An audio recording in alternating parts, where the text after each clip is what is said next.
Welcome back to the Mind Goals podcast, hosted by yours truly, Siobhan Higgins. I am a sport and performance psychology consultant, otherwise known as a mental performance coach, and formerly I was a professional soccer player. The Mind Goals podcast is a space that I hold for myself, other athletes, and other athletic personnel so that we can converse and discuss how we acquire the mindset that we have today. All with the goal in mind that any listeners or viewers can overall improve their mindset as well. All of my guests are special. This one is extra special because they got to see me in a personal setting, training in off season, putting me through the ringer. But for that, I'm grateful. And that is why I've invited Everick onto the show, who is, I'm gonna do my best here. He is the technical director at Pure Soccer Training Center. He is he's an ODP coach, and he's the talent ID scout for Houston Dynamo. Oh, and he's Dutch. There you go. There you go. Welcome to the show. Thank you. And I feel like I missed one. There's no way. No, that was pretty much it. It was a rocky intro, but I think that's... Yeah, you got it. You got it. Well, welcome to the podcast. Thank you. Yeah, I've wanted to have you on for quite some time. And what's funny is that the other day you were like, if you want any controversial opinions, hit me up. Yeah. There's a lot going on in the soccer world, especially youth soccer. And I know that you're well involved in youth soccer. And so I know you've got some firsthand experiences. Yeah, the landscape here is interesting, especially in Houston, but just in the United States, right? Pay-to-play model. Yeah. World Cup coming in, so there's a lot of things going on. Exactly. And I have a lot of questions to ask you about that. But first, I want people to get to know you a little bit better. I did mention you were Dutch. Yeah. And I did mention that. So to me, you are like my soccer coach, like one of my trainers. And I actually don't remember how we met the first time. Did I just walk into Pure Soccer? And train? I think so. We did a training session with, I think, Michaela Ban. Okay, yeah. So she came in when she was playing at Real Betis in Spain. Mm-hmm. She called. We had a training session. And then... What about Mars? Did you ever train Mars? No, we did... Katie, yeah, of course. So you guys came in... I think you came first. Yeah. And then after you came a couple times together. Yes. Yeah, I think that's somewhere around our lines there. Right. Where you guys knew Michaela and then... Yeah. We posted something on social about training, and then you came in. Mm-hmm. And I was working some soccer camps too, like some summer ones. Yeah, and I think you came just from Hearts. Yes, I had right? yeah. When I met you guys, I just came from Hearts, and it was COVID. Yes. So we were, and I was like, I got to train, and I didn't know when I was going to go back to go play in Scotland again. So I was like, well, it could be 1 month or it could be 10 months. Yeah, and then after that, we helped you to go play in Europe a couple times as well. Yeah, you did. Yeah. I mean, and I honestly attribute my staying into shape and staying in football shape for you guys. So if anyone needs soccer training, I don't know if you actually open up to that, but if it's like individualized, if people have to sign up, if you only take certain players, but... Well, we have a big staff, so we take anybody. Like if you talk about just pure soccer, we have the instep of soccer. So we start with 18 months. So the parent-child class, so just the motor skills and introduction to the ball, right? It's not like they're gonna do triple scissors. For sure. But it's just this walking with the ball and learning to what does listening to a coach look like? Mm-hmm. How do you work with other kids that are very young and now there's a ball and I want the ball and you want the ball. Right. How's that gonna work? Yeah. Right. So learning how to be a team player, but also how do my legs work? Yeah, exactly. Right? And so then we go up to 3 and 4 year olds, 5 and 6 year olds. At the 5 and 6 year old age, it becomes a little bit more training. Yeah. Still a fun factor, but a little bit more introduction to training. Then we go 6 to 9 year olds, 10 to 11, 13 and up. And that is open registration. Wow. And then we have our elite kids. Actually, we signed for our elite program a 4-year-old. I've never seen a 4-year-old doing a Ronaldo chop or a double scissor. I saw his birth year. I was like, "There's no way," and it made me feel so old. But he was so good. So we're young level, young ages, trying to work them up. Last year, when the Dynamo the Dynamo opens up at U14. Okay. So there was the opening age was 2012. Mm-hmm. Last year we had 6 kids signing that went through our programs for years. Oh, okay, yeah. Right, so that was like a huge testament to all the coaches to what we're trying to do. And then we do individual training with a token machine, without a token machine, camps. Yes. Any level. I work with players that play, MLS Next, ECNL, GA, or right underneath it, that trying to get there. Yep. Pro players come in the past couple months, dash players. Yep.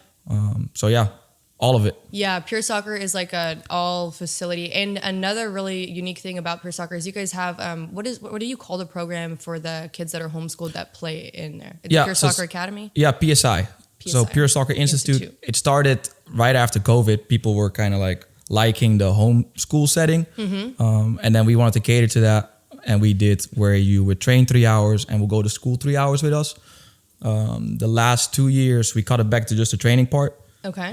And that, like, our program exploded, like tripled the size. Wow. So they come in and we train 2.5 hours and then they do homeschooling on their own. That's awesome. Yeah. I love that because if you think about it, that's what they do in Europe. And that's why, I'd always think about like the program and the youth program and the professional soccer here in the States. And then in Europe, like you're watching Premier League and they're one of their best players is like 19, 18, like very, very, very young. And they start out super young and that's common. And in the US, it wasn't really like that, not what I saw. And now it's getting back into it. Yeah, but I also think, the reason why we as Pure Soccer could be in an environment like this is that you go here out the street, you don't see kids playing on the street. Right. You go in Europe or you go South America, Africa, the kids play on the street, right? So they get way more hours on their own. And here, but there's more companies like us. Yeah. So if let's call it we, are not in offering this service, the kids are maybe getting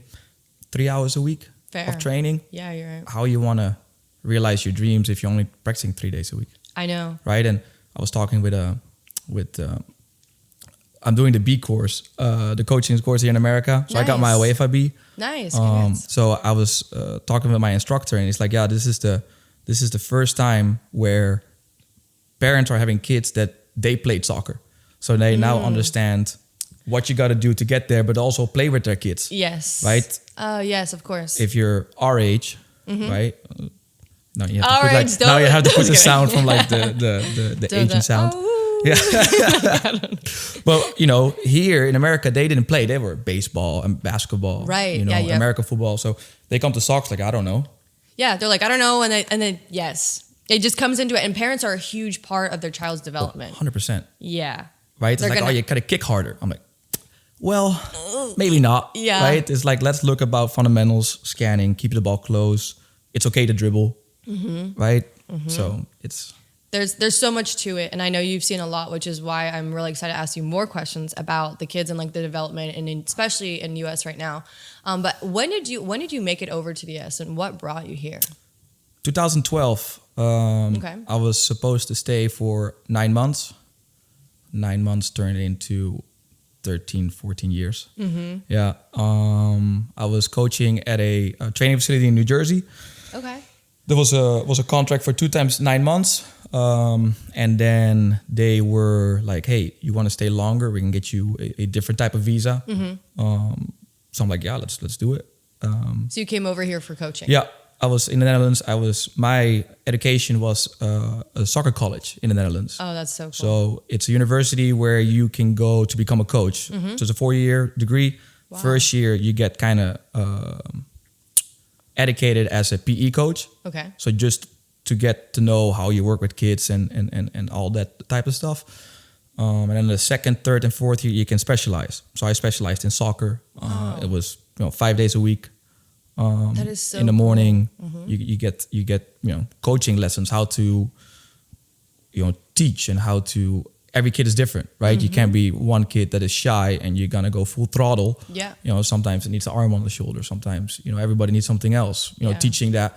You don't know how the car ride is, how they get here, exactly. right? If they had a bad day, you can expect they're gonna be phenomenal in training, right? So learning those things and how can you connect and stuff like that, and different gender, right? Difficult. Yes. Different ages, difficult. Yep. Right. So there's so many things that you as a coach got to be aware of. So they teach you that, and then in the setting of soccer, and then mine was tied into the Dutch Federation, so you would get UEFA C, and then you could go to UEFA B license. I got my B there, and to put it in like comparison, we had 35 coaches starting to be licensed, only 3 graduated. Oh my gosh. So it is a tough. it's tough because it's so much work you got to do. Yeah, and so many hours. And then I was doing it combining with coaching at a pro academy. So you need to prepare every training session. Well, it's fine if you're at an amateur club where you just train 3 times a week. Now we're training every day.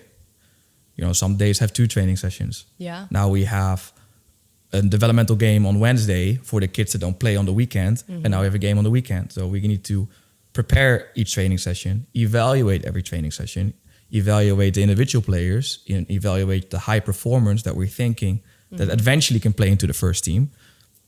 So yeah, I had like, you know, those blue IKEA bags? Yeah. I had 4 of those full with binders. Oh my god. For my graduation. Like, here you go, read that through.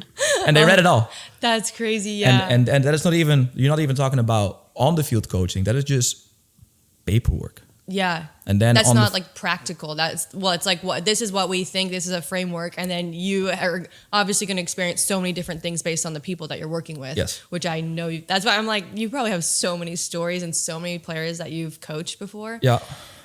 Ew. Yeah. So that was wild. But yeah, so it's a long story. Yeah, but it's still really cool because I didn't know that we don't have any.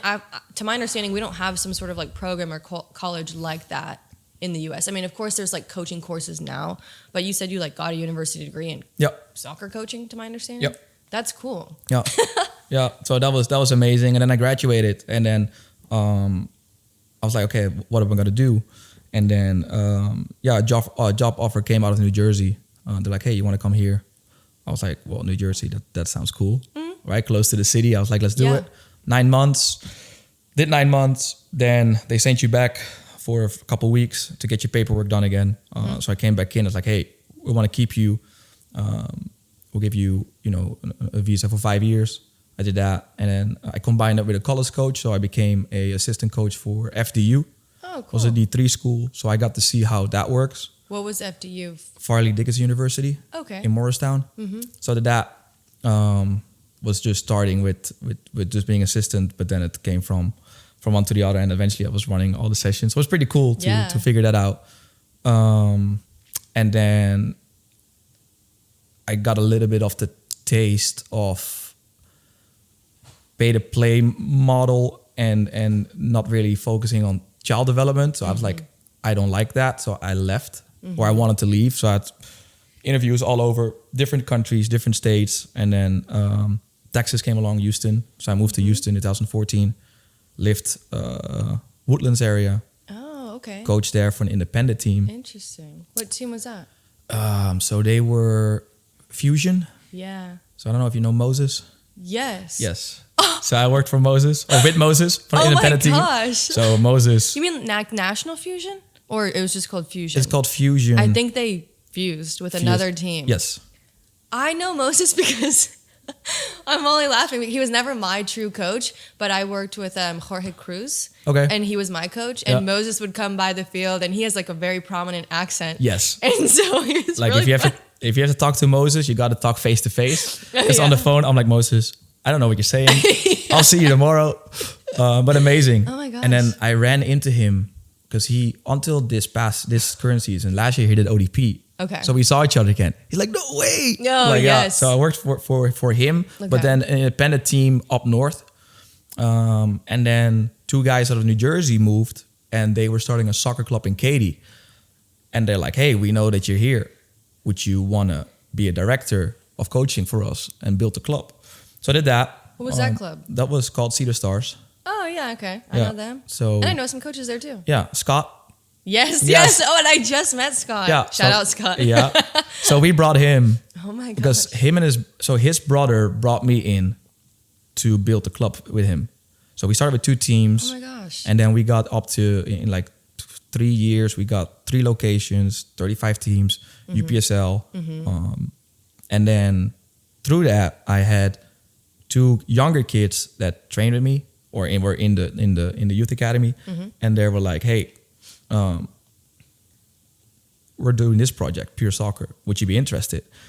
And then I was like, well, that's what I truly like, because the focus is just on development. It has nothing to do with winning or losing, even though it's important, but not the main thrive for me, right? And I'm like, okay, I want to be helping. How can I help each individual to go to the next level? Because I would be like, okay, we play whatever state level.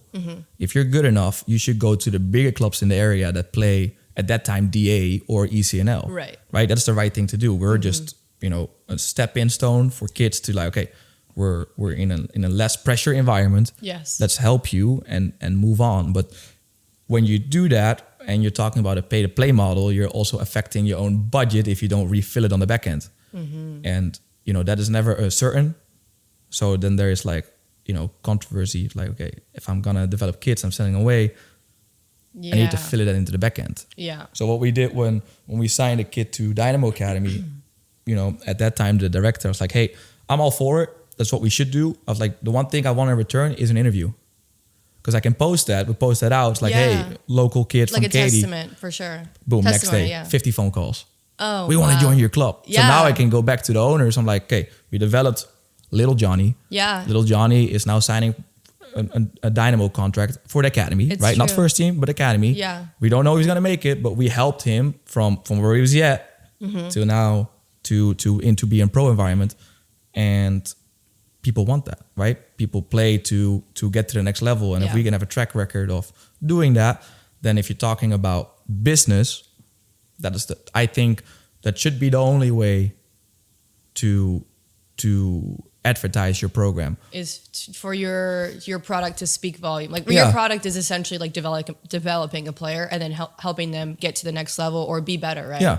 And that if it works, which it does work, which is why I brought you on, because of course I feel like, you guys made me a lot better than I was when I stepped in the first time. And that is a true testimony to the coaching there. Yeah. Yeah. And it's not just all us, right? Because the thing is too, is like that if you're talking about, the culture that we're in, people are so entitled about, oh, I developed this coach. No, you didn't, right? We're all like an itty bitty piece of a tool to give to the kid, right? So we giving you a hammer. If you don't build anything, then the hammer just stays a hammer, right? And we're gonna give you the hammer, then the next club gives you the nails, and then the next trainer gives you a piece of wood. Yep. And that's how you build then the framework for you to be successful. But people are like, oh, I developed it. No. Yeah, people want to be selfish and like take, if obviously it's like nice to show if you developed a player and then they get somewhere big. But it's not like I did that. I'm the only one who did that. And it's funny. I made a post the other day. I think you commented on it, or I made a story of like all the other coaches that I've ever, like this many coaches, this many trainers, this many states, this many countries. And like everyone or every place that I've been or played with has made me who I am. 100%. Right. Unless I was only like hardcore at one facility and two teams. But like you're not, right? Nobody is. No.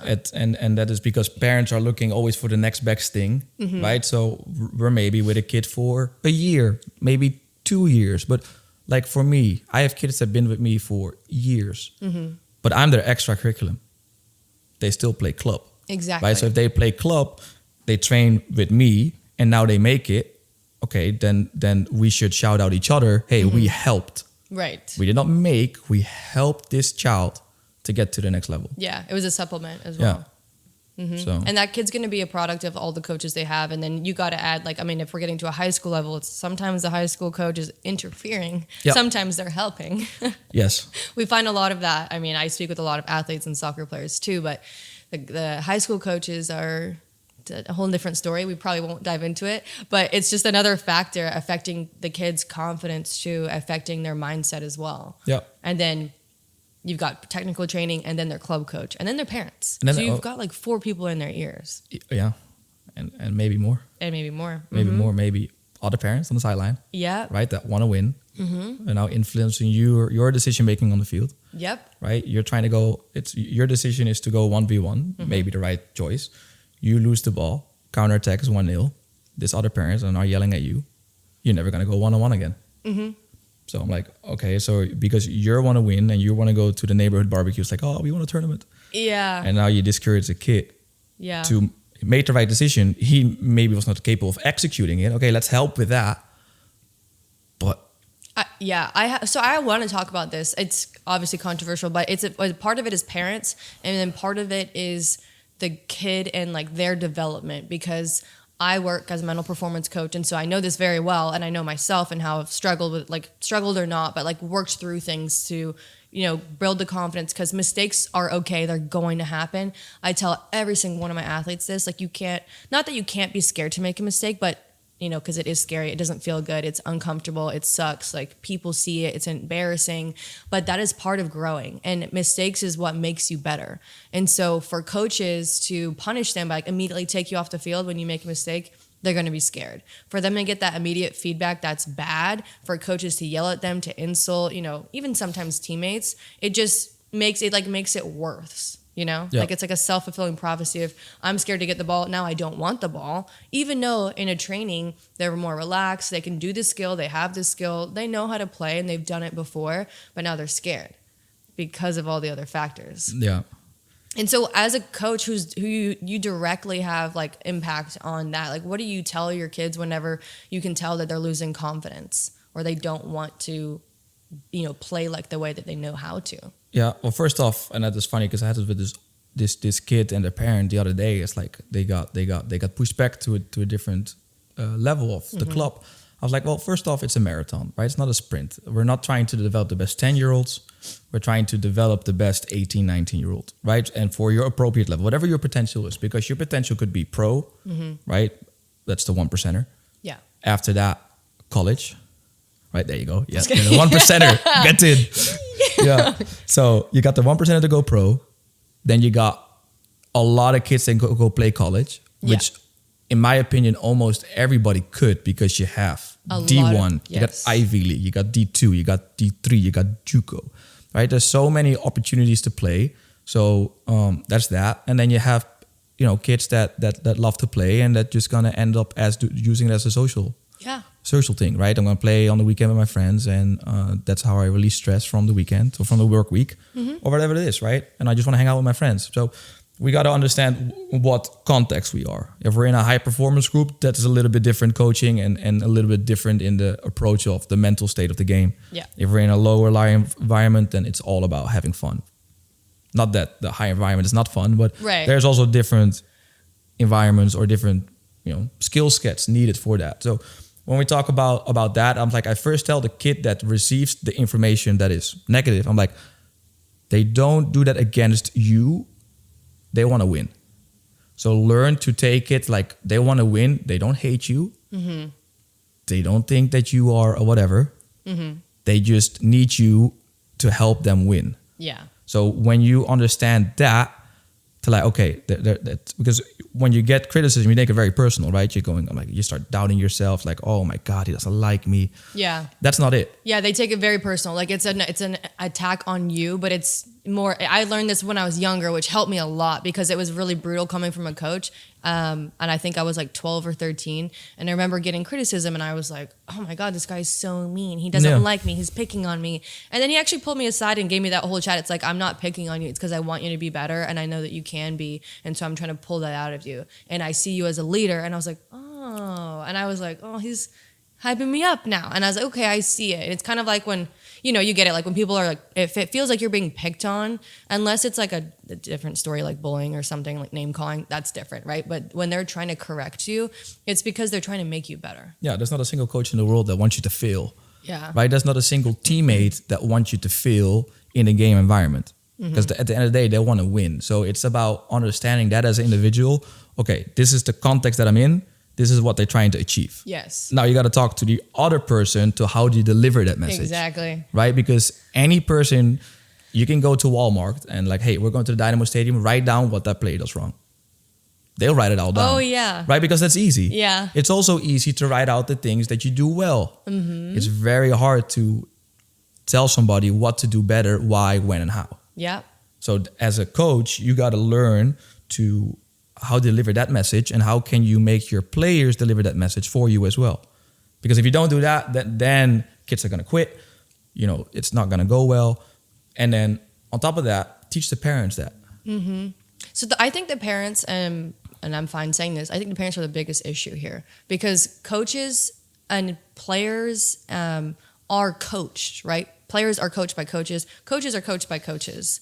And so there's some sort of like ongoing development constantly. Parents, I don't really think they're being coached or taught, and it's a really hard subject because like what do? Sign parents up for how to be a parent on the sideline 101?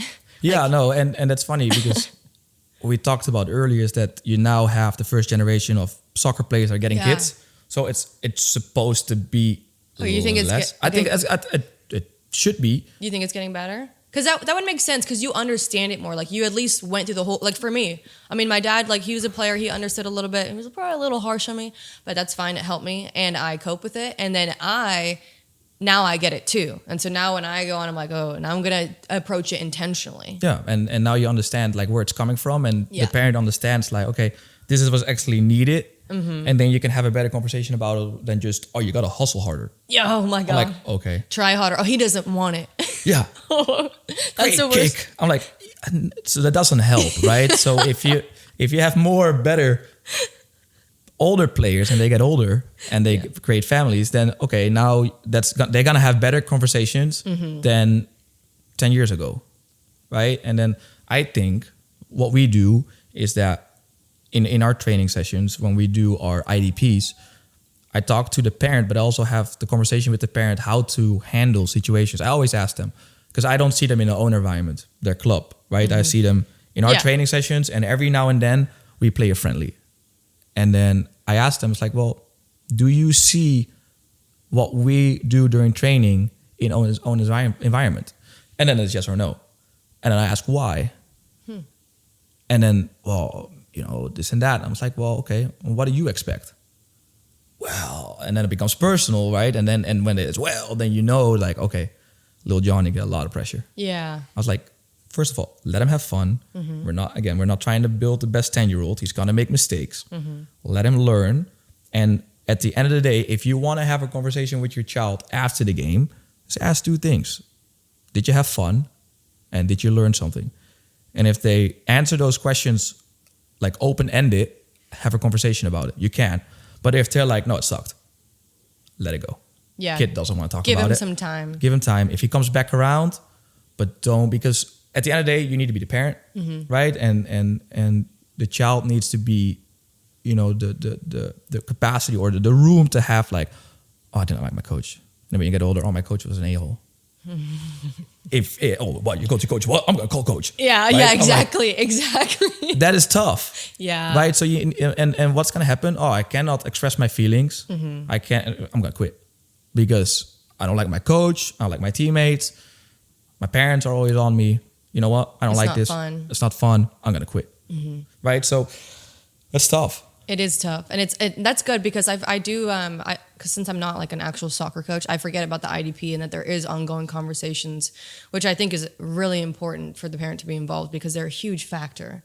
They really are. And for me, it's funny because you're giving me the 2 ends because you see all of it. When I work with athletes, so teams, coaches, and like individuals as well, mainly individuals. And so when I'm speaking with them, I hear like the interpretation, like, oh, this is what my coach said about me. This is what my teammates said. And I can't tell the coach not to do something or a teammate not to do something. We focus on you. Like, how are you going to deal with it? Because odds are you're going to have another bad teammate, another coach that's going to tell you something that's going to hurt your feelings.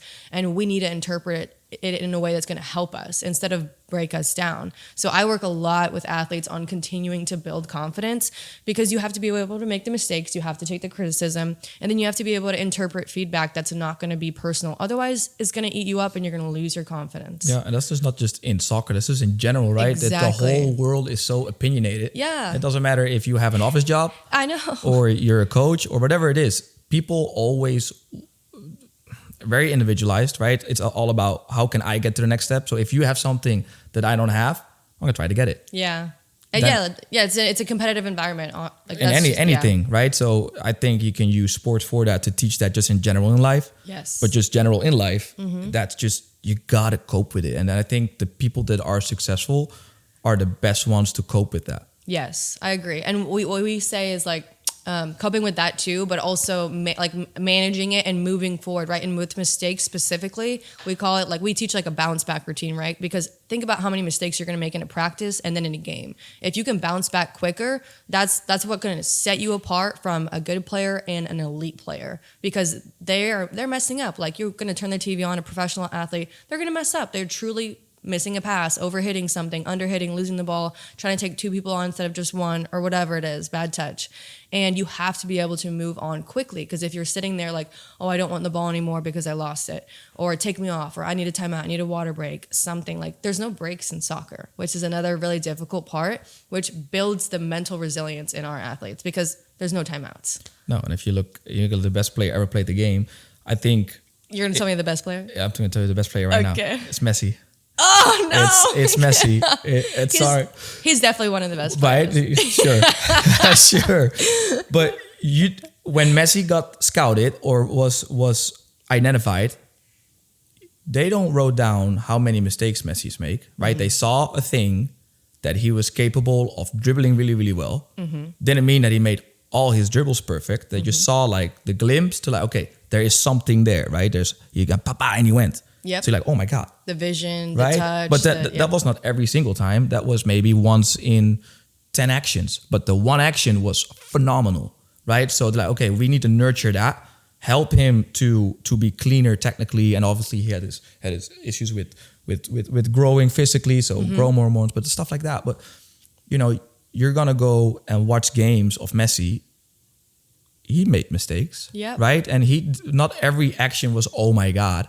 Now, what had separated him is he had a lot of oh my God moments, but not all of them were oh my God moments, right? And that is what sports is, right? I always say it's the 30% rule. You need to be successful 30% of your actions. If I shoot one time and I miss, that's 100% failure. Mm-hmm. So if I'm gonna be oh my God, I suck, 100% failure. Well, shoot more. Yeah. Right? Yeah, I know. I'm up your chances. Yeah, up your chances. So if you need 30% and you're scored 1 and you're shot 5 times, okay, I gotta shoot more. So I'm going 10 shots, I score 3. You scored a hat trick. You're a heck of a player. Yeah, that's what. But then you look at your mistakes, but you messed up 7 times. Nobody cares about that because people care about success. Yeah. So 30%. So if you make a mistake, you got to do it more to average out your numbers. Exactly. I go 1-on-1 one time, I lose the ball. Oh, I suck. Oh, I'm a bad player. Go more. Yeah, exactly. Okay, you need it. It's not even to even it out. It's to get because you need to take the chances to have the better experience. It's taking the shots. It's the cliche thing, and I tell my players you miss 100% of the chances that you don't take. Well, that's actually true. If you're not taking the chance, you can't. Now it's on target. Okay, great. It's on target instead of being all the way over. You're getting closer. The next shot that you take could be the one that goes in. And you need to average it out to have a better. Yeah, I think 30% is pretty solid because I have. And it's doable. And it's doable. Oh yeah, absolutely. It's doable. And the higher level you play, the higher your percentage will. But if you just talk about just being successful, take 30% as a margin. Yes. Okay, if I want to be playing on a higher level, I would need more than 30%. But if you take that as a base level. Yeah, base level, that's great because now if you're talking about parents, okay, now you have something to hold on to. Oh, why don't you shoot more? Oh, well, I don't want to be yelled at. Okay, I'll stop yelling. You're going to shoot more? Yeah, okay, done. Yeah. Right? 1v1. Oh, you messed up. Well, okay. So you went one time 1v1. You didn't do well. I want you to do well. Hey, little Johnny, go more 1v1. Yeah, keep trying it. Keep trying. But people are so afraid of messing up and making mistakes because a lot of different things. Yes, the parents yelling at you, maybe teammates, coaches. Sometimes that will happen and sometimes it's warranted. It's I told you to pass the ball, pass faster. Okay, those are things that you need to take on the chin. But other times it's just kids are embarrassed. They're embarrassed to make mistakes. Not that people are laughing, but you just, you feel like everything's happening to you. Odds are the next play, people forgot. Yeah. The end of the game, maybe you'll remember for 20 more minutes and then people forget. There's another game to look forward to. Yeah. It's it's like the goldfish syndrome. I knew you were going to say that. Yeah. It's forget your action. A positive action doesn't mean the next action is going to be positive. Mm-hmm. A negative action doesn't mean the negative action is going to be negative. Mm-hmm. Right? So it's all about how you deal with it in the next moment. And if you look again at the best athletes in the world, they have the goldfish syndrome. They just forget. Yeah. Because if you don't, you're not gonna play, right? This Pep Guardiola did an interview about Phil Foden. Why he likes Phil Foden so much? He's like, he goes 3 times 1-on-1 and he loses the ball, and the last minute of the game he scores the winning goal in the Champions League against Dortmund. Mm-hmm. Nobody remembers that he messed up, right? They all remembered, he scored the winning goal. Yeah. Right. So, and it's tough. Right, you look at it, I like to take Messi as an example, but that's fine. I'm not a Messi hater. It's just so I have a lot of Argentinian friends who are obsessed with him, and then the World Cup's coming, and they're not going to win it again. But anyway, yeah, the Netherlands is going to win it. Okay, I believe that, and I think honestly, if you really want to talk controversial, I think they should have beat Argentina in the last World Cup. But don't get me started. Okay, anyway, Messi should have got a red card there. Right, a double yellow. Yep, but, and whoever kicked the ball into the we're not hurt. We're not hurt. Yeah. Anyways, Messi quit his national team 2 times, right? Talking about pressure, right? And the last World Cup, he won it. So all those people forgot that he lost the World Cup final against Germany, right? They forgot about that because he won, right? He won 2 Copa Americas. They forgot about the ones that he didn't win, right? So it's tough. But you get graded by success, right? If you don't have success, they see you as a failure. Mm-hmm. But if you have success, they see you as a good player. So if I only get graded on success, I got to find more moments to be successful. Yeah, I think that's the thing. Right? So moments. Yeah. So if we're just looking at it very straightforward, we're looking at success is what's going to determine if we're a good player or not. Okay. So that means that I can mess up a bazillion times, but I do one thing good. They're going to see that. And as a way, it's heavier than mistakes. Mm-hmm. So as a player, when you understand that and somebody can actually teach you that, there's a freedom to be like, oh my God, I can make mistakes. But if I make progress and I get better, right? At Dynamo, we call it play effective. Play effective. Play effective. Oh, so play effectively. Play effective. Yes. Because we want do something constructive. Yeah, we want you to, how can you help the team score a goal? Mm-hmm. So if I'm the right back, for me to play effective, playing forward. Because if I pass every ball back, that's not effective. Yeah. But I didn't lose the ball, but it didn't affect the game to then go forward, right? So I got to learn to play forward. Okay, how do I do that? I like that. I need to scan. I got to make sure I got body orientation. Yes. And then I got to take in information, process it, do it. Yep. And then we can help with the execution of that. That's technical ability. Mm-hmm. But we need to make sure that kids get information in to then execute it. So, okay, what is scanning? How does that look like? Where am I looking for, right? Games is patterns. Mm-hmm. So I got to look, defender, teammate, spatial awareness, stuff like that. And then you build your decision on that. But then, affect the game. Same with defending. Affect the game. So that's a good way to put it. Yeah. I haven't thought about it that way. When I talk to athletes, like they put a lot of pressure on themselves to do well, have a good game, have the best game. And when you think about it, you're not going to have a lot of best games. You're good. Like think of all the games you've played or you've seen or I've played. Like I've probably had, you have a handful of great top tier games that you can pull, like, oh, I did this game, whatever. But you want to be able to do your job in the game, which is, to me, do your job is play effective. And when athletes put so much pressure on themselves, like for goalies, right? A lot of pressure to keep the ball out of the net, but it's not just their duty. It's the defensive line, it's the midfield, it's people tracking back, pressing. There's all these different factors. But when I talk to athletes and they put too much pressure on themselves, specifically in the front line, like, I didn't have a good game because I didn't score. I didn't have a good game because I didn't assist. And I'm like, okay, well, how do we shift the perspective? Like, were you playing effectively? Were you making the runs? Were you pressing? Were you working hard? Did you keep the ball? Did you take shots? Did you win a corner? Did you win a throw in that then went to the person who ended up scoring? Like, you are playing effectively. You're contributing to the game. And people lose that because they just want to be Holland, which not everyone's going to be. No, and the thing is that they also need to understand is you're playing against a different athlete that has the same goal. Yes. If I'm a striker and you're the defender, you're trying to beat me. I'm trying to beat you. They can only be winning one, right? So you need to make that encounter. It's like, oh, I didn't score. Okay, you maybe played against a really good defender, exactly, right? Or we played against a really good team and we didn't have the ball a lot. Mm-hmm. Okay, the team didn't create goal-scoring environments for me. Yes. Right. When I get the ball, I was always my back towards the goal. Or I get the ball and I'm 40 yards away from the goal. Yep. I'm always double teamed, right? I'm getting pushed away from the things like that have an impact, right? Yeah. So for players to understand that, they need to get taught the whole framework of, okay, what does it take for me to be successful? But I also need to encounter the opposite team. Yes, because they're factors, and that's why it's like this isn't track or cross country or at like a golf, right? This isn't just all you and whatever you do is what's going to happen. No, there's so many different factors because your teammates and then the opposition as well. So like even if you have a great touch, you have good ball control, and your teammate gives you a ball, it bounces and hits your shin. It's like it's a field condition now. It's the way that they passed it. It's someone was pressing you. Like there's always different factors, and people just focus on I lost the ball, I suck.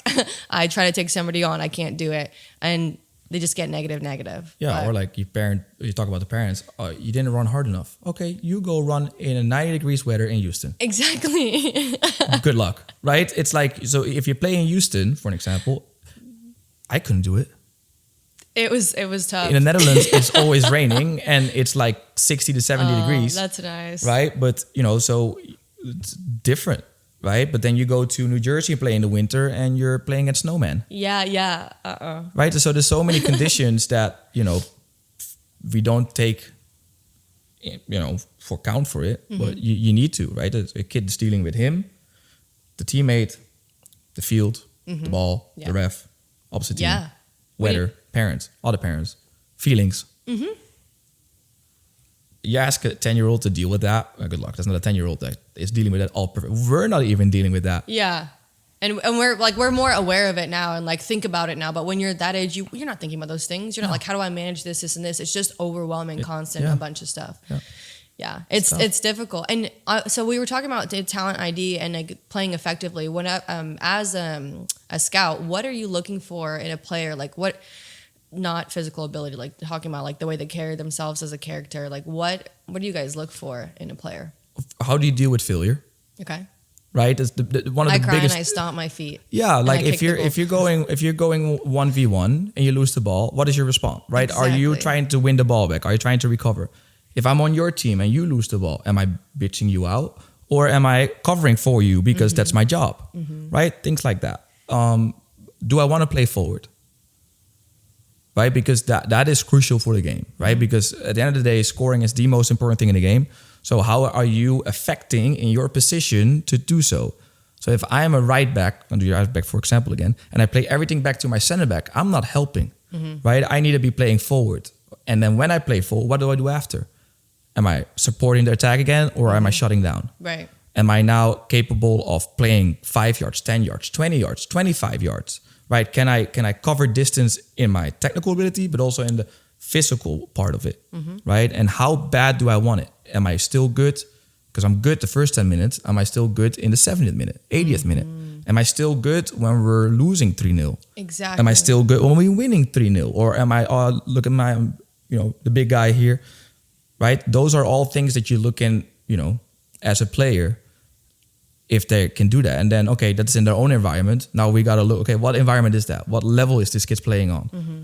Compared to other kids that are playing in the top environment, and how does that look? And if we can relate that kid, okay, maybe we can bring him in.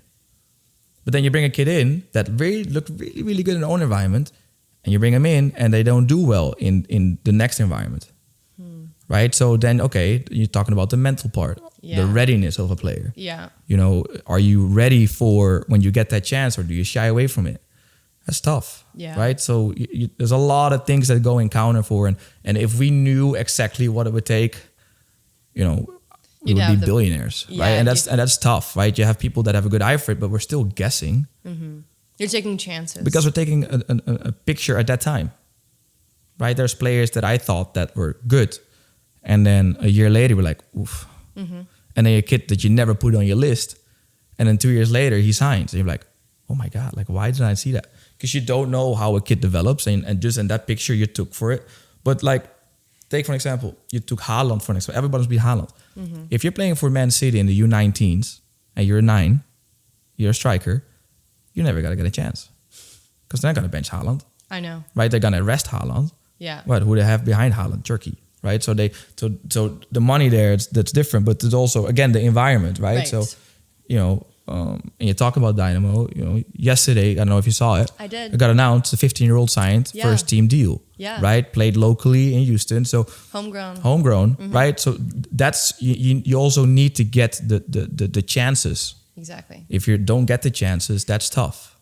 Right? So there's so many factors that goes in that with scouting and for players to make it. But yeah, those are the first things that we look at. Yeah. Those are really good. And for me as a mental performance coach is very validating because I tell players that like when there's a lot of showcases going up, right? There's scouting events, like coaches are coming by watching, they're taking I tell them they're taking like a screenshot of you. If I want them to know, like realistically speaking, you can tell someone to come watch your game. They're not going to sit and watch the whole 90 minutes. You're lucky if they watch 5 and then they're not distracted because their buddy is next to them. And so they're looking here, they're seeing what you did on and off the ball. So just because you didn't get the ball, they're still looking at you, your positioning, what your communication. And that's why I tell them like focus on what you can control, which is your body language, your communication, like your awareness. You don't have to be doing something fancy and cool. Like they're looking for the whole picture. And it's 4 minutes. And then they turn around, they go to the next field, and then they got to go. And then they're like, hey, yeah, sure, let me see you again. And they're doing this for hundreds of players. Yeah, and so you got to stand out. Yeah, and if you have the desire to, you got to then also learn to every moment. It's like it was Tom Brady on the podcast. Okay. And he was talking about when he was in college. He was a walk-on, right? Mm-hmm. So he was not good enough, and he was the 5th string quarterback. So when all the quarterbacks were tired or he got one throw. So he went up to his coach and he's like, okay, how am I gonna get better if I only get one throw? Mm-hmm. So his coach told him, well, that throw should be the final throw in the Super Bowl. So he now started treating every throw as a Super Bowl throw. So he throw one, it was amazing, the best ever throw every single time. 1 turned into 2, 2 turned into 3, turned into 5, turned into 6, turned into now becoming 3rd string quarterback, to now become 1st string quarterback, to now be the best quarterback ever played the game. Because every time he stood on the field, it was 100%. So that's what we need to teach kids too. You play in a position, every time you're involved in the game, which you always are. Yes. Right? It doesn't matter. Field. You're on the field, you're involved. Everything needs to be 100% in the way that you're trying to do things. Not in execution, but the way how you try it. And if you try it, effort. Typically, the result will be that it will be something good. Yeah. But if you don't do it 100%, how are you going to get 100% result if you give 99% effort? It's like going to the store. Something is $100. I'm going to give you $99. You're not leaving the store with that thing. Yeah. Right? It costs $100 to get what you want. It's the same in sports. Put 100% in, you get 100% out. I agree with you. Because it's like going all in. Like, are you going to full send it or are you going to half do it? Are you teetering here and there, or are you just going to go all in for it? Yeah, and then you just gotta I gotta understand that again, 30% rule. I'm going 100% committed, and if I'm 30% completion, then I did all right. Yeah. No. Yeah. I think that's a great framework to look at it, and just it's all about your perspective too. Yeah. As we're nearing the end, I guess I would like some advice from you that maybe, for example, we just mentioned that I think he's 15-year-old. What was his name? The Dynamo player that just signed? Matthew. Yeah. Congrats to Matthew. He's 15. He's really young. To players that are now like parents and players, so maybe 2 separate answers, that are seeing, their kids going through the program, they're doing the right thing, they're playing, they're doing well. There's so many players, they're getting the extra training, they're doing strength and agility, they're doing speed and agility, all these different things, but they're not seeing their moment yet. What would you say about a player and parent being patient for their moment or for their opportunity? And when would you advise them on to when to move on to a new environment, like switch teams, because maybe they're not getting the chance? So about patience for their moment, for a parent and for the kid. That's a loaded question. It is. It's a loaded question. I think if you talk about the end part of that, like switching teams and stuff, I'm also somebody that you gotta teach commitment. So if you committed to a team for a year, stick it out, right? Learn to be resilient. Learn to deal with uncomfortable situations. So if you committed for a year, commit for a year. If you don't like it, now you're learning valuable lessons to how can I be tough? How can I deal with situations I don't like? Because that's going to happen in life too. And I can't just be peace out. Yeah. Right? Okay, how are you going to pay your bills? Right? So you got to, I think that's very important. Don't quit mid-season. Finish off the season. Then after that, evaluate, okay, what am I looking for and what am I getting? Mm-hmm. If I'm not, you got to be honest to yourself as well. If I'm not ready for this level, right? My look again, 30% rate. Yeah. If I'm not hitting those numbers, maybe I'm not ready yet for this level. Okay, so look for a lower level team. If you do hit those numbers, okay, who's playing in your spot?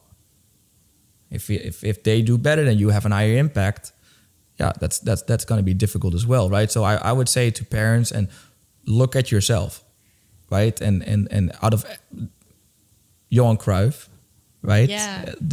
I think the most influential person in the game, right? In every negative situation, there's always something positive. Definitely. So if you look at through that way, you can learn out of any situation. So for parents, be patient. In every negative experience, there's something positive. Mm-hmm. Don't quit. Just keep going, finish your commitment, and then realize, okay, what is being asked from me on a certain level and what is my child capable of doing, and base your decisions of that. But you also need to understand, like, there's Houston, take Houston for an example, fourth largest city, 7.8 million people. Oh, That's a lot of kids playing soccer. Oh yeah. All right, one kid signed, 15-year-old, so 1%er. Mm-hmm. Not everybody's going to be that, right? So understand, like, it's okay. But if you shoot for the highest level, you learn so many life lessons that you can take to whatever environment you're going to go to. Exactly. Right? You're playing top level, MLS Next, ECNL, GA. Mm-hmm. You're trying to make pro. Okay, let's say you're not good enough for that. Now you're getting paid for college. Yes, exactly. Right? You learned a lot about how to be a teammate, how to show up, how to be disciplined, how to be coached, how to be coachable, how to respond, how to, like, all these different things that you're learning. And you're talking about life, okay? College gets paid for. You're done. You don't have debt. Mm-hmm. You know what a life ticket that is? Yeah. That's a lottery ticket. It is. How many people are in debt, right? And trying to still pay off their bills. Mm-hmm. So if you can reach that, awesome. If you're not good enough for college, okay, now I made friends for lives. Yeah. Right now I had great experience. Now I've you were healthy because you're working out, you're outside. Yep. You're still learning how to be a good teammate, how to work together, how to listen, how to give instructions as well. Yes. So there's so many life lessons. But if we're only going to focus on the top, that's not fair to anybody else. I know. It's just hard to see, and I think this is great advice, and I appreciate your answers, because it's just hard to see when you're focused on, like, I want to go pro, I want to win, I want to get this team. Oh, I see my friends doing it, I see them doing it, but why not me? It's not me yet. It's not my chance yet. And it's hard, like, because I see it now. I see it once removed. I saw it once I was getting older and maturing. But when you're in college, you're grinding, you're like working your ass off, staying up, kicking the ball till midnight, waking up for this 5 a.m. workouts, doing the things that you're doing all the things right. In the moment, it's hard, but that's the mental game. And like me and my other friends who have made it to the professional level, we know that it's not like always fun, but it's a lot of patience. And you have to really sit and look back at, like, okay, I've traveled here. Like, not everyone gets to say like they lived in 4 different countries, like played with different teammates. People from all over the world now. You have these world experiences, which gives you a different perspective on life too, which is so valuable. But when you're in the moment and you're grinding it out, it is tough. Yeah, but then you gotta also look at it as like the bigger chance is there that you don't make it, right? So if you understand that, you also understand now I gotta put everything in it. Mm-hmm. And there's still a really big chance I don't make it. Mm-hmm. But if you learn to, okay, I'm waking up every day, 5 o'clock for an extra workout. I'm always staying late. I'm the first one at practice. Mm-hmm. Now that becomes a habit. Yes. Now you go into your work environment. Yeah. You show up early. You do all the extra work. You stay late. What's going to happen? You're going to get that promotion, right? So now you're successful in life. Somebody else is successful in sports. That is their job. Yes. But now you are... I don't know, whatever work it is, but now you are a vice president. Uh-huh. And if you talk about money, you maybe make more because you learned on a younger age to put in that work and use that in your different environment. Yeah. So I would say regardless what your path is in the game, if you can commit to whatever has been asked from you 100% every time, somewhere in your life, you'll be successful. It doesn't have to be soccer. Yeah. Could be anything. And right? it's true. I agree. It is true, right? It really is. Look at us, right? Yeah. When I was younger, I was trying to make it, right? I'm making a living being a soccer coach, right? Because I learned. It sounds like a dream for you. I mean, It you're is. good at what you do, and it seems like you love it. Oh, I love it. Yeah. I couldn't do an office job. Yeah. I would not come early or stay late for an office job. That's for sure. But again, if you teach that every single kid that as a coach that you have you have impact on, work hard for everything that's being asked from you. Do that all the time, regardless if you make it or not. Somewhere in life, you're gonna be successful. That it's impossible not to, right? Yeah. People, I have always bad luck. Yeah, but there will be a moment where that will change, and now you learn to like, okay, gotta keep going, gotta keep going, gotta keep going. Yeah. And then you're just gonna be successful. There's no other way. You really have to keep going and pushing through because there's so much to learn from it, and then you'll find that moment of like, oh, this is what it was for. I mean, and I believe in God and I'm Catholic, and so it's like for me it's a little easier to direct it that way. Like I always have had faith that things are going to work out the way they're meant to. If they're not, like if they're not working out the way I want it, it's not about me and my plan. Like life is panned out but a also different that's way. also because you are committed to that, right? So if you talk about faith works when. Well, it always works, but it's for the person. For the person, if you commit to it, right? So that is the same thing. If you're not committed to that, you don't, faith. You talk about going to church, right? Faith is not gonna work if you isolate yourself, right? Because faith is about you need to be around people. Church is about gathering people, right? Yeah, so having a community. You're having a community. So if you don't do that, you're like, oh, it doesn't work for me. Nobody's helping me. Yeah, because you don't allow yourself to be helped or to put yourself in an environment. So in anything, you got to commit, right? I believe in God. Okay. What do? Are you reading the Bible? No. Then how do you expect things to happen?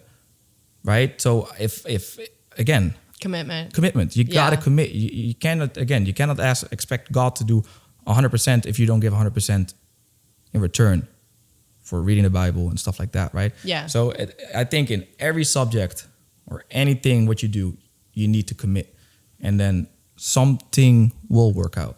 Yeah, and that's a growth mindset too, which is like something that is hard to teach, but it is possible to teach. But it's more about going in the optimism way, right? You have to know that. I mean, you've said it multiple times that like even if you like fall short, like you're gonna gain something from it. It's gonna benefit you. Even if you don't hit that top level that you wanted, you're gonna get something. It's gonna lead you to your life partner, the place you're supposed to live, like a new experience, a new job, whatever it is.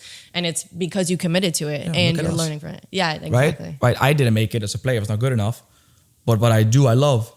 Like I wouldn't trade it for the world. Yeah. You had to stop because of an injury. Yeah. But you love what you do. Exactly. Yeah. Right? And it led me to this too. It led you to it. Yeah. So it opened the door. And now you do something that you love. Right? We all want to be a professional soccer player because we love it. Yeah. Okay. Now that brought me to somewhere else where I love the same passion or even more. And the game taught me that. Yes. So we're still involved in the game too. Right? I know. And that's why it's so fun. And that's why you're here. Yeah, exactly. Well, yeah, normally, I mean, you gave a lot of good advice. Normally, I'll ask the guests to end with like a quote or give advice or a shout out if you want, but the floor is yours to say anything that you felt like you didn't say yet. Ooh, we had a lot of things to say. Yeah. What do I?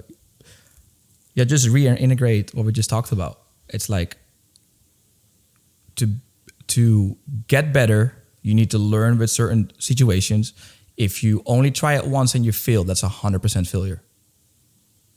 You try it 10 times and you're 3 times successful and you messed up 7 times. That is 3 times a success story. So try it more to get more success. Try it less opportunity for success. So that will be my. So deep down, you're just a math guy. I guess. I hated math as a kid. You can ask my dad or my mom or my sister. Math was terrible. Okay, well, I mean, it's a joke, obviously, but statistically speaking, like if you You need to take more chances. You need to have more opportunities, more experiences to get what you want. Yeah. And to be better at it. To be better at it. You know, I know you really like Kevin De Bruyne. Do you think Kevin De Bruyne would have not giving those through passes when he signed with Chelsea? He didn't do well at Chelsea. Tried to play the same way though. Right? He went to a different environment, kept trying it, worked, got back into the Prem. Best player as an attacking midfielder. Best player of all time. Sure. Not this little messy guy that you're talking about. But right, and he had a great interview too. He's like, he said, when I make a mistake, I keep trying it so that I master it. How are you going to master something if you don't try it every single time? Yeah. Right. So take those athletes for an example. Don't look where they are right now. Go back into where they were you trying to make it. They kept trying, failure, trying. Yeah. 1 became 2, 2 became 4.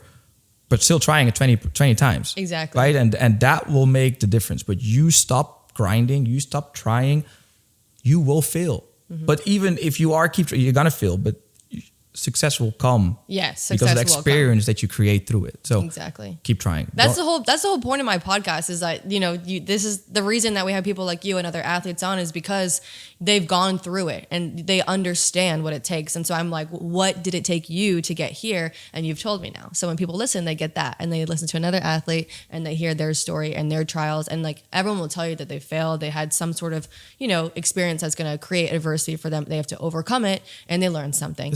And it was okay. It's the guy from that does a podcast. What's the guy that interviews all the wealthy people? Oh, Jay Shetty? No, he goes to all the famous. He's a young guy, and he goes up and he asks them. Yeah. Like, he did it on TikTok, and it's like, how did you, like, what job do you have? How much money do you make? What'd you do? And like, what advice would you give to people? And they say like, oh, you gotta be able to fail. You gotta be able to fall on your face. And it's like, he asked the question, how did you ever go bankrupt? Almost all of them said yes, because you need to understand how to fail to be successful. Yeah. It's literally in everything. Yeah. So moral of the story is, failing is okay. I know it sucks. And I will tell everyone, it sucks. It doesn't feel good. It's embarrassing. You can cry about it. You can whine about it, but you've got to get up and keep going, because otherwise you need to redefine yourself some other way. But failure is okay. It's just information. Yep. It's direction. It's actually like, good, I'm so glad you failed. Now you know what not to do. It's experience. Yeah. And experience is hard. You can't really teach experience. You have to go through it. That's why it's called experience. Exactly. It's as that. Failure is an experience. Yeah. So, wow, we yapped a lot. And that was awesome. Right? We went... We're fine. We're even over. Yeah. We're okay. I could talk about this for days. We really could. I'm like, we could talk about not soccer. Right. A lot of players, and I can't believe Kevin De Bruyne just only came in at the end of the thing. I almost wore my jersey for him. But you should have. I should have. You should have. Maybe next time. Yeah, I will. I'm just trying to get some more jerseys, but I got one when I was in Italy. Yeah, you got to buy an orange one, because they're going to be expensive after World Cup, because we're going to win. I'm already on it. I can, and everyone, just before we end, I want to make this statement, is that when I support players of the teams of the World Cup, it's hard for me because I was born in Scotland, my dad is English, and my mom's Ecuadorian. And then my dad grew up in the Netherlands. And so my grandmother's Spanish. And just coincidentally, Spain's a really great team. Netherlands is a really great team. And England is a great team. But I hate watch England just to piss off my dad. Oh, wow. No hard feelings. No, they have a lot of great players, but deep down it's like, I normally support Spain and Netherlands. Yeah. No, really, and then wherever Kevin De Bruyne I brainwashed all the kids in pure soccer. Like we do when we do scrimmage. It's like, who wants the ball? And I do a kickoff question. I'm like, who's going to win the World Cup? Netherlands. And I give them the ball. It's every day the same. Now you know. Oh my God. Well, good luck this World Cup. Yeah. We'll be rooting for each other. Right. Thank you so much, Everick, for all this, for your time. I know time is valuable, but I really appreciate you being here, sharing the good word and advice. And it's been really fun to have you. Thank you for having me. Thanks. And happy Thursday, everyone.